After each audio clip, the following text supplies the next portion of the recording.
Dans cette école de campagne en Hongrie, on ne connaît pas les classes surchargées. Ici, le nombre d'élèves est en baisse, comme ailleurs dans le pays, la faute à un faible taux de natalité.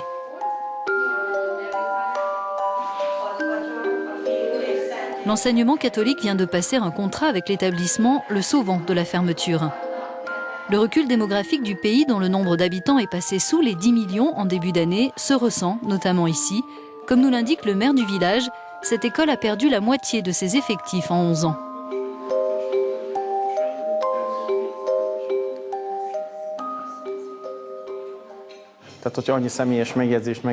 Je voudrais vous faire part d'un souvenir d'enfance personnelle.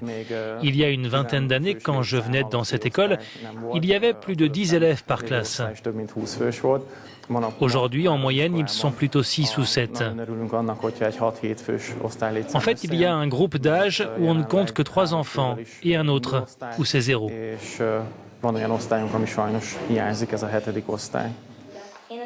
Et le problème va s'aggraver. 11 élèves vont bientôt quitter l'établissement et seuls 3 y entameront leur scolarité. Dans cette classe, les enfants de niveau 2 et 4 sont ensemble, une situation qui a aussi un intérêt d'après l'enseignante. Le grand avantage des classes doubles, c'est que les enfants s'habituent à travailler seuls, alors que dans les classes à un seul niveau, ils reçoivent plus d'aide et apprennent moins de manière autonome. C'est ce qu'ils font avec moi très tôt. La Hongrie se vide, et en particulier ses campagnes. Un dépeuplement accentué en partie par le départ de jeunes Hongrois à l'étranger. Comment inverser la tendance? Le gouvernement hongrois a trouvé une solution inédite en lançant notamment une politique nataliste musclée. Dans le sud du pays, à Szeged, les Guta disposent de revenus modestes. Il y a le père, mécanicien dans l'armée, la mère, secrétaire et leurs 2 enfants. Ils font partie des premiers à bénéficier d'un programme de soutien financier aux futures familles nombreuses. La famille que nous allons voir va toucher 10 millions de forints parce qu'elle s'engage à avoir un 3e enfant, comme elle le désirait.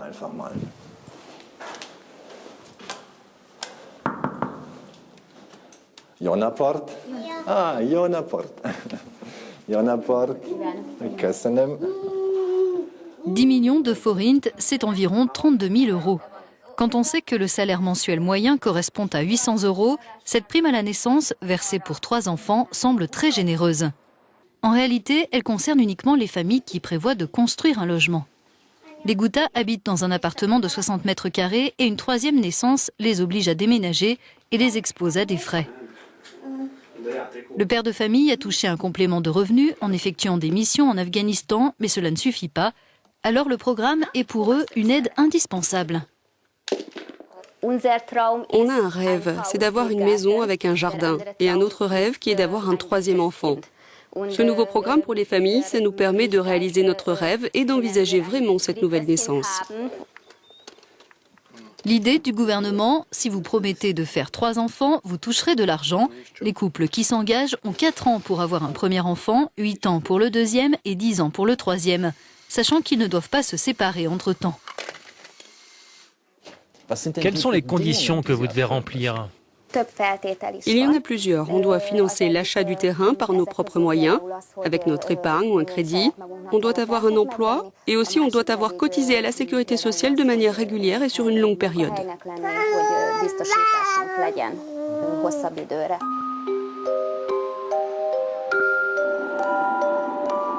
À Budapest, le gouvernement ultra-conservateur a fait de la politique familiale l'un des piliers de son action. Il développe l'offre de mode de garde, mais il accorde aussi aux familles des allègements fiscaux et des aides au logement pour un montant total annuel d'1,5 milliard d'euros. Ça peut sembler fou, 10 millions de forints pour 1, 2 puis 3 enfants. Je me demande s'il ne s'agit pas d'un calcul politique des autorités. Pourquoi donc le gouvernement de Viktor Orban distribue-t-il autant d'argent aux familles? Voyons ce qu'il en est.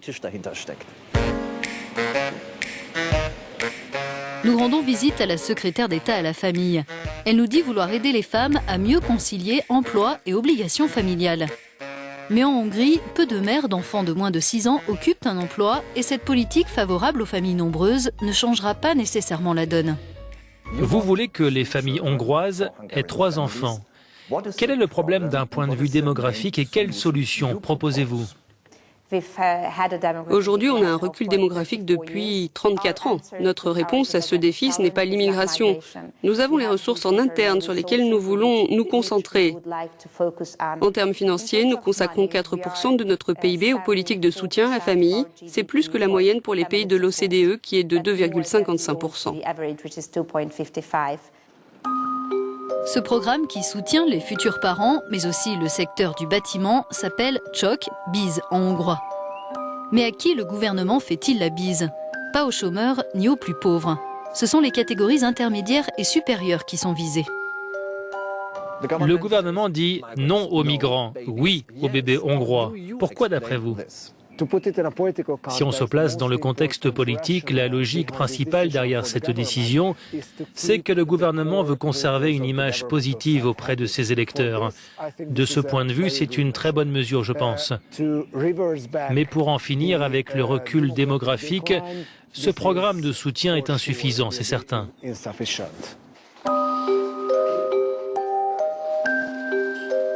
Mais revenons à l'argent et en particulier à ces coquettes sommes offertes aux futurs parents. Nous avons rendez-vous avec un courtier spécialiste de l'immobilier. Pour lui, ce programme de soutien est inégalitaire. 10 millions de forints pour 3 enfants. Quel est l'impact économique d'un tel programme? L'aspect négatif est assez important. Si vous ne voulez pas avoir 3 enfants, vous devrez payer le prix maximum pour acquérir un logement. Or, du fait de cette mesure, les prix de l'immobilier ont augmenté de 10 à 20% du jour au lendemain. C'est un gros problème pour ceux qui ne peuvent pas toucher l'aide du gouvernement.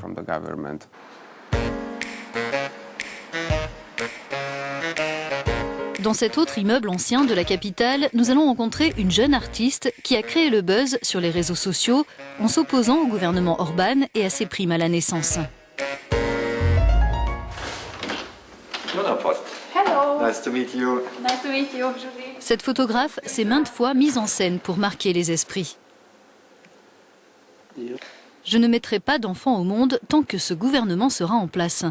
Voilà ce que Susanna inscrit sur son ventre avant de se prendre en photo et de poster les clichés sur la toile. Au vu du nombre d'internautes qui la suivent, un certain nombre de femmes partagent son approche féministe. Ces photos seront bientôt exposées dans une galerie de Budapest. Qu'est-ce qui vous pousse à protester? Cette politique est insultante. Elle nous dicte combien d'enfants on devrait avoir. Pourquoi les responsables politiques mettent leur nez là-dedans? C'est notre vie privée, ils ne devraient pas légiférer là-dessus. Quelles ont été les réactions? Il y a eu beaucoup de réactions, des positives et des négatives. Mais la plupart étaient négatives. Des gens m'ont envoyé des photos choquantes et j'ai aussi reçu des messages de haine. Par exemple, quelqu'un m'a écrit « Ta race ne devrait plus se reproduire ». Toucher cette aide n'est pas sans risque pour les bénéficiaires. S'ils ne parviennent pas à avoir 3 enfants, à moins d'une raison médicale recevable, ils devront rendre l'argent avec des pénalités.